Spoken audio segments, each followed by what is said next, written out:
itu dilaksanakan pisan.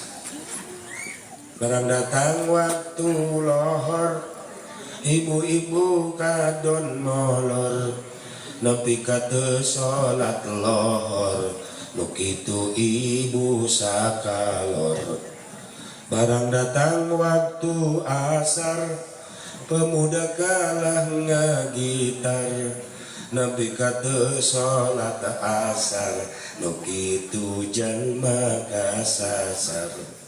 Barang datang waktu maghrib, aki-aki gada gidik, nepi ka teu salat maghrib, nu kitu aki najurig.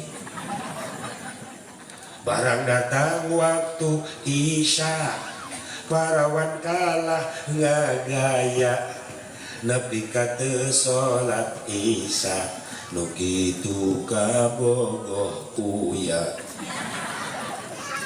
Barang datang waktu subuh, bapak-bapak malah tunduh, nepi ka teu salat subuh, di akhirat jadi suluh.